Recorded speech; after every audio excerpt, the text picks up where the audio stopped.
दिसंबर 2008 की एक आम कहानी। वो समय बिल्कुल आम दिसंबर 2008 का था। सर्दियों का मौसम था, लेकिन तभी तक ज्यादा ठंड नहीं पड़ी थी। हमारा घर एक मंजिल का था, चारों तरफ नारियल के पेड़, एक कोने में तालाब और पीछे एक बांस का झुंड। हम घर में 6 लोग थे, मैं, मेरे माँ बाप, दादा दादी और छोटी बहन अखी। ये खुलना की खानजहान अली रोड पर एक पुराना घर था। घर के सामने एक किराए का कमरा था। वहाँ उस वक्त शर्मीन आपा और उनके पति रफीक भाई रहते थे। शर्मीन आपा और उनका परिवार। शर्मीन आपा चुपचाप स्वभाव की थी, हमेशा पर्दा करती थी। उनके चेहरे पर एक अजीब सा सुकून था। हम कभी कभी खेलने जाते थे, वो अक्की को कहानियां सुनाती थी। कभी चीखना, कभी ऊंची आवाज में बात करना, ऐसी कोई चीज मैंने उनमें कभी नहीं देखी थी। उनका परिवार भी बिल्कुल शांति भरा लगता था। शाम को शर्मीन आपा बरामदे में आकर बैठती थी, सर पर दुपट्टा लेकर हमें मुस्कुराते हुए बुलाती थी, अक्की किताब ले आओ, मैं तुम्हें रूप कथा पढ़कर सुनाऊंगी। सब कुछ बिल्कुल नॉर्मल था, बल्कि इतना शांत था कि आज भी लगता है इतनी खामोशी क्यों थी। अचानक एक दुख भरी खबर। दिसंबर के बीच में अचानक एक दोपहर मैंने सुना कि शर्मीन आपा बीमार हैं। बुखार, बदन में दर्द, लेकिन 3 दिनों में उनकी हालत बिगड़ने लगी। इलाज चल रहा था, लेकिन सब लोग सोच रहे थे कि ये मामूली ठंड लगना या वायरल बुखार है। लेकिन चौथे दिन सुबह उनके कमरे से रोने की आवाज आई। खिड़की से झांक कर देखा तो रफीक भाई चुपचाप बैठे थे, आंखों से आंसू बह रहे थे। कुछ ही देर में यह खबर फैल गई कि शर्मीन आपा का इंतकाल हो गया है। मुझे एक झटका सा लगा, जैसे यकीन ही नहीं हो रहा था। कैसे सोच सकते थे कि शर्मीन आपा इतनी जल्दी चली जाएंगी। जनाजा की गलती। उस दोपहर जनाजे का इंतजाम किया गया। गांव के हुजूर आए, सबने दुआ पढ़ी और कपड़े में लपेटा हुआ लाश आंगन में रखा गया। लेकिन अचानक एक छोटी सी गलती हो गई। महिला होने के कारण किसी ने जल्दबाजी में गलती से लाश का सर और पांव गलत दिशा में रख दिया। जहां सर होना चाहिए था, वहां पांव था। शुरू में किसी को पता नहीं चला, हुजूर भी समझ नहीं पाए। जनाजा उल्टे तरफ पढ़ा गया। तब तक किसी को नहीं पता था कि ये गलती कब्र के अंदर एक भ्रमर यानी टर्मोइल पैदा कर देगी। लाश को शर्मीन आपा के ससुराल खुलना के खलिशपुर ले जाया गया। शाम तक दफन कर दिया गया। हम सब ने दुआ की, आंखों में आंसू लिए कहा, अल्लाह उन्हें जन्नत नसीब करे। लेकिन हम में से किसी को नहीं पता था कि रात हमारा क्या इंतजार कर रही थी। रात को आई वो आवाज। रात के 11:30 बजे सब लोग लगभग सो चुके थे। रफीक भाई अकेले अपने कमरे में बैठे थे। थोड़ी देर बाद वो टॉयलेट गए। हमारा इलाका तब लोड शेडिंग के लिए बदनाम था। जब वो अंदर थे, तभी पूरे इलाके में अंधेरा छा गया और फिर वो हादसा हुआ। सिर्फ कुछ ही सेकंड के अंदर अचानक उनके कानों में एक आवाज आई, एक जानी पहचानी आवाज, बिल्कुल साफ, मोमबत्ती ले लो, मोमता नाओ। शर्मीन आपा की आवाज। रफीक भाई चिल्ला नहीं पाए, उनका शरीर सुन्न हो गया। किसी ने उन्हें कुछ देर बाद कमरे के दरवाजे के पास बेहोशी की हालत में पड़ा हुआ पाया। सुबह जब हमें ये बात पता चली तो रोंगटे खड़े हो गए। कोई यकीन नहीं कर रहा था, लेकिन उनके चेहरे पर डर जम गया था और आंखों की पलकों पर नींदहीन रात का निशान था। कब्र में हलचल। शर्मीन आका की मौत के 8 दिन बाद जनाजे की गलती। मौत के बाद सुनी गई वो आवाज। शुरू में लोगों ने इन्हें अफवाह समझा, लेकिन जब शर्मीन आपा के पति रफीक भाई लगातार 3 रातों तक सो नहीं पाए, जब रोशनी जले हुए कमरे में किसी ने फुसफुसाया, क्यों मुझे उल्टा किया रफीक, और ये बात कमरे में मौजूद सब लोगों ने अलग अलग तरीके से सुनी, तब सब डरने लगे। एक सुबह रफीक भाई कंबल ओढ़कर बैठे थे। उनकी आंखें उल्टे हो गई थी, चेहरा कांप रहा था। उन्होंने कहा था, मेरी बीवी वो मुझे कब्र से बुला रही है, रोज रात को, मैंने कुछ नहीं किया। तब गांव के मस्जिद के इमाम और 3 हुजूरों को बुलाया गया। उन्होंने पूरी बात सुनी और कहा, लाश निकालना पड़ेगा। तीनों हुजूरों ने बैठकर ये फैसला दिया, जनाजे का नियम गलत था। लाश को निकालकर दोबारा गुस्ल देकर जनाजा पढ़ाना जरूरी है। एक रिश्तेदार ने कहा, 8 दिन हो गए हैं, लाश तो सड़ चुकी होगी। हुजूर ने शांति से कहा, हो सकता है नहीं भी, लेकिन गलती जहां से शुरू हुई है वहीं उसे ठीक करना होगा, वरना आत्मा को शांति नहीं मिलेगी और आप में से कोई भी चैन से नहीं रह पाएगा। कब्र खोदना शुरू। The digging begins. वो दोपहर थी जब कब्र खोदना शुरू हुआ। सूरज थोड़ा बादलों में छुपा हुआ था। चारों तरफ एक अजीब सी खामोशी थी।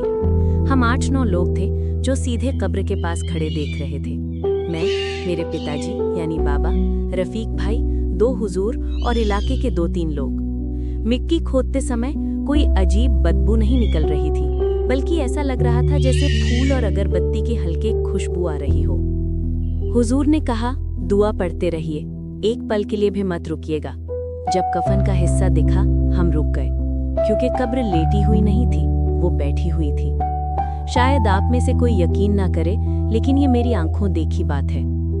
वो सहारा लेकर बैठी हुई है। लाश का बैठना। शारमीना अपा, जिनकी मौत 8 दिन पहले हुई थी, वो कब्र के अंदर एक तरफ सहारा लेकर बैठी हुई थी। सर झुका हुआ था, शरीर कपड़े में लपेटा हुआ था, लेकिन सबसे खौफनाक उनका चेहरा था। चेहरा कफन के कपड़े से भरा हुआ था, जैसे किसी ने अंदर से चूस चूस कर निगल लिया हो। एक ने कहा, क्या वो जिंदा थी? क्या उन्हें जिंदा दफना दिया गया था? तभी हुजूर ने एक झटके में दुआ पढ़ना तेज कर दिया। हम हैरान होकर देखते रहे। अचानक एक अदूष्य ठंडी हवा कब्र के अंदर से बाहर निकली। मेरे हाथ पांव कांप रहे थे, सीने में दिल की धड़कन रुक जाने जैसा हाल था। हुजूर लोग अंदर उतरे। उन्होंने कफन के कपड़े को चेहरे से खींचने की कोशिश की, जैसे कपड़ा फंस गया हो, अंदर कुछ गहरा अटक गया हो। एक पल में वो कपड़ा एक झटके से बाहर निकल आया, और उसी पल शारमीना आपा की लाश दोबारा लेट गई, खामोशी से। उसी लम्हे हम समझ गए कि वो असल में नाराज होकर बैठी थीं। उनकी आत्मा असंतुष्ट थी। दूसरा जनाजा, दूसरा दफन। शारमीना आपा की लाश को दोबारा घुसल यानी नहलाया गया। इस बार हुजूर ने खुद कब्रिस्तान में खड़े होकर जनाजा पढ़ाया। सबने दुआ की, लेकिन मैं वो नजर भूल नहीं पाया। कफन का कपड़ा मुंह में दबा हुआ, सहारा लेकर बैठी हुई वो लाश। एक ही सवाल मन में घूम रहा था, क्या वो मरने के बाद भी कुछ कहना चाहती थी? अच्छे तरीके से कब्र और जनाजा देने के बाद सब कुछ फिर से नॉर्मल हो गया। कुछ दिन बाद रफीक भाई ने दोबारा शादी कर ली। लोगों ने कहा वो नॉर्मल जिंदगी जीना चाहते हैं, लेकिन उनकी उस नई बीवी के आने की रात ही कुछ हुआ। उस रात किसी ने दरवाजे पर आकर कहा था, ये शादी तो मेरी नहीं है। अजीब शादी की रात। रफीक भाई की दूसरी शादी बिल्कुल छोटे पैमाने पर हुई थी। रिश्तेदारों को नहीं बुलाया गया था, सिर्फ दोनों तरफ की नजदीकी लोग थे। दुल्हन का नाम था सबीहा। मीठे स्वभाव की शांत लड़की थी वो, जिसे कुछ समझ ही नहीं आया कि वो एक अभिशापित संसार की सदस्य बनने जा रही है। शादी की रात सबीहा सोने के कमरे में अकेली थी, क्योंकि रफीक भाई छत पर कुछ काम करने गए थे। उस समय एक हल्की दस्तक हुई। दरवाजे पर टॉक टॉक टॉक। सबीहा ने पूछा, कौन है? एक औरत की आवाज आई। मैं। सबीहा ने पूछा, मैं मतलब आप कौन हैं? क्यों? तुमने मेरी बात नहीं सुनी? जिस जगह तुम बैठी हो वो मेरी जगह है। फिर दरवाजे के नीचे से कफन के सफेद कपड़े जैसा कुछ दिखा, एक झलक, और एक ठंडी हवा का झोंका आया। सबीहा चिल्लाकर उठ खड़ी हुई। दरवाजा खोला तो कोई नहीं था, बस दरवाजे के सामने हल्की मिट्टी और गुलाब के फूलों की खुशबू थी। चेहरा उसके जैसा। चिल्लाने की आवाज सुनकर रफीक भाई कमरे में वापस आए। सबीहा उन्हें गले लगाकर रोते हुए सब बताती है। रफीक शुरू में कुछ नहीं बोलता, चुपचाप बैठा रहता है। अचानक कहता है, तुम्हारा चेहरा आज एक दूसरे जैसी लग रही है। सबीहा पूछती है, किसके जैसी? शर्मीन के जैसी। उनकी आवाज में डर नहीं था, बल्कि एक अजीब सी खालीपन यानी वॉइड था। उस रात वो सोए नहीं। रफीक का गायब होना। फजर की नमाज के बाद रफीक बिस्तर पर नहीं थे। घर का दरवाजा खुला था, बिस्तर उलट पुलट था, लेकिन कहीं भी हिंसा का कोई निशान नहीं था। बस दरवाजे के सामने एक छोटा टुकड़ा कपड़ा पड़ा था। देखने में सफेद कफन के कपड़े जैसा लग रहा था। चारों तरफ खोजबीन शुरू हो गई। 3 दिन ढूंढने के बाद रफीक 1 किलोमीटर दूर एक खाली मैदान के पास मिले। वो बैठे हुए थे, सहारा लेकर, बिल्कुल शर्मीन आपा की कब्र की उसी हालत में। उनकी आंखों के नीचे 5 उंगलियों के निशान साफ दिख रहे थे, जैसे किसी ने जोर से थप्पड़ मारा हो और गाल काला कर दिया हो।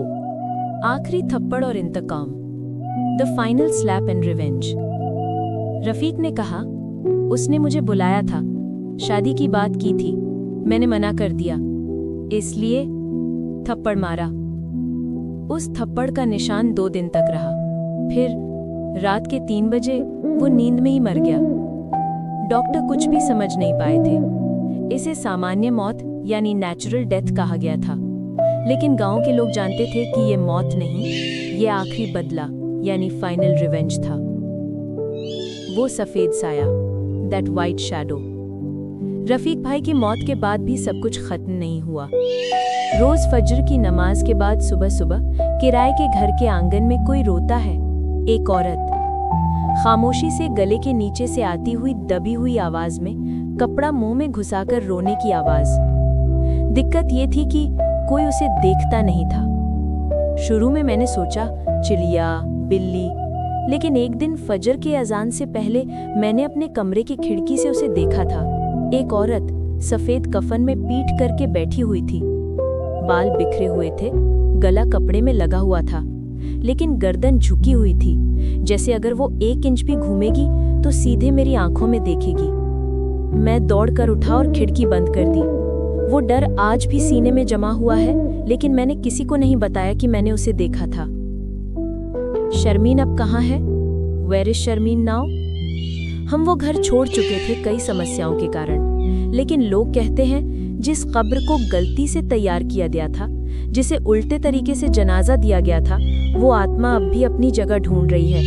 बस शाम ढलते ही कभी कभी खुलिशपुर के उस पुराने घर में मोम की रोशनी अकेली जल उठती है। जब कोई उस घर के रास्ते से शाम या आधी रात को चलता है, तब फुसफुसाहट सुनाई देती है, जैसे कोई कह रहा हो, मेरा जनाजा उल्टा पढ़ा गया था, मेरे लेटने की दिशा गलत थी, मैं अभी तक सो नहीं पाई हूँ। समाप्त। जगह खुलना के खान जहान अली रोड का एक पुराना घर, 2008। आंखों देखा हाल ईमेल के जरिए भेजा गया।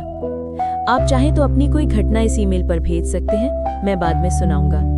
randomlogin@gmail.com। ये कहानी सुनकर सच में कंपी हो गई। उस पुराने घर और शर्मीन आपा के इंतकाम की ये दास्तां बहुत दर्दनाक और खौफनाक है। अगर आपके पास ऐसी कोई और कहानी है जिसे आप याद करना चाहते हैं तो जरूर बताइए।